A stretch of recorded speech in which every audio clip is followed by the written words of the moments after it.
specifically does the Constitution grant Congress the authority to enact an individual health insurance mandate?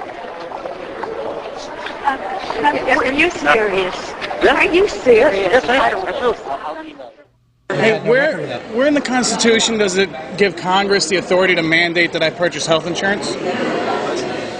You know, if you, well, yeah. Yeah, it's time to go. No. Could you tell me where in the Constitution it gives you that authority to mandate that I purchase health insurance? I don't see where it is in the Constitution that it says that we can build a national highway system. I don't see. Well, actually, the Constitution says post offices and post roads, ma'am. I don't see where it says that we can do civil rights legislation. I asked you about the health care bill, ma'am. Medicare and Social Security. I asked you about the health care bill. If we can do Medicare, if we can do Medicaid, I would say that it's pretty well established that the United States of America can address. So where in the Constitution does it give you the authority, ma'am? Where in the Constitution? We are going to... I don't worry about the Constitution on this, to be honest. That's right. Jackpot, brother. Ask me what's the question again? Where in the Constitution does it give you the authority to... I don't know. That's what I thought. Okay. The individual mandate in the bill requires individuals to purchase health insurance. The Congressional Budget Office has said that never before in the history of the United States has the federal government required anyone to purchase any good or service. What part of the Constitution do you think gives Congress the authority to mandate individuals to purchase health insurance? Under several clauses. The Good and Welfare Clause and a couple others. All the scholars... Where in the Constitution is the federal government charged with maintaining people's health?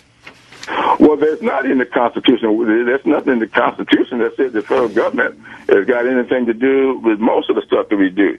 The federal government's got nothing in the Constitution to do with education. How about show me where in the Constitution it prohibits the federal government from doing this? Well, the 10th Amendment says that which we don't give you, the powers that the states haven't given to the feds, are retained to the states.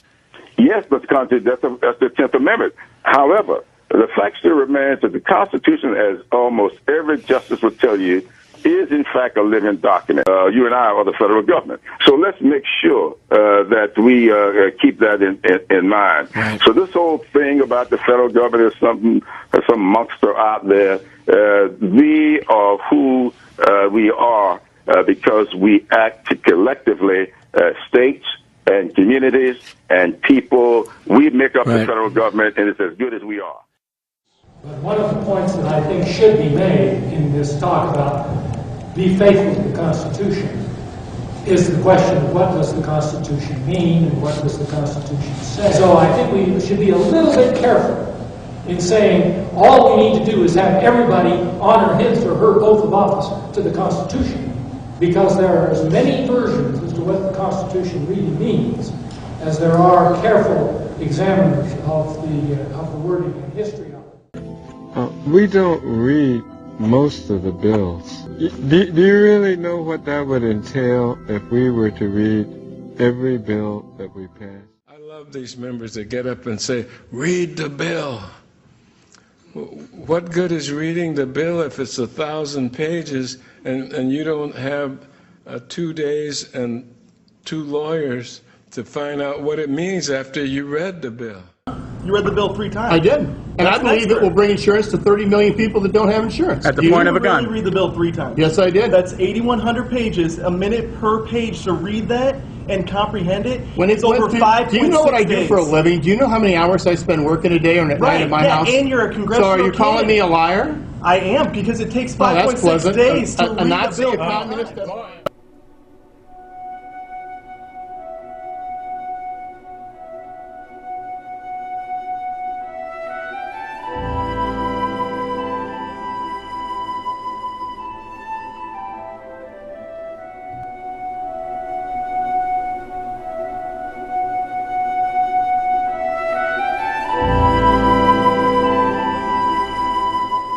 I'm Judge Andrew Napalitano, and the verdict is in on presidents ignoring the Constitution.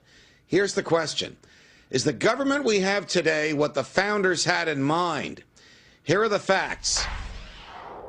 In a radio interview in 2001, then Illinois State Senator Barack Obama noted somewhat ruefully that the same Supreme Court that ordered political and educational equality in the 1960s and 70s did not bring about economic equality as well. Although Senator Obama said he could come up with arguments for the constitutionality of such action, the plain meaning of the Constitution quite obviously prohibits it. And no less a figure than Franklin Roosevelt once called the Constitution quaint and from the horse and buggy era. Everyone in government takes an oath to uphold the Constitution, but few do so. Beginning with John Adams and proceeding to Abraham Lincoln, Woodrow Wilson, and George W. Bush, Congress has enacted and the President has signed laws that have criminalized political speech, suspended habeas corpus, compelled support for war, forbade the freedom of contract, allowed the government to spy on Americans without a search warrant, and used taxpayer dollars to shore up failing private banks.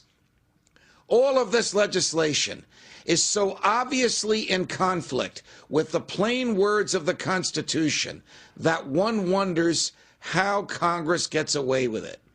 The truth is that the Constitution grants Congress 17 specific delegated powers, and it commands in the 9th and 10th Amendments that the powers not articulated and thus not delegated by the Constitution to the Congress must be reserved to the states and to the people. What's more, Congress can only use its delegated powers to legislate for what we call the general welfare, meaning it cannot spend tax dollars on individuals or selected groups, but only for all of us. And Congress cannot deny the equal protection of the laws.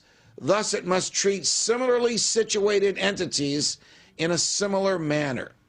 It is clear that the framers wrote a constitution as a result of which contracts would be enforced, risk would be real, choices would be free and have consequences, and private property would be sacrosanct. The people we send to the federal government recognize any limits on Congress's power to legislate.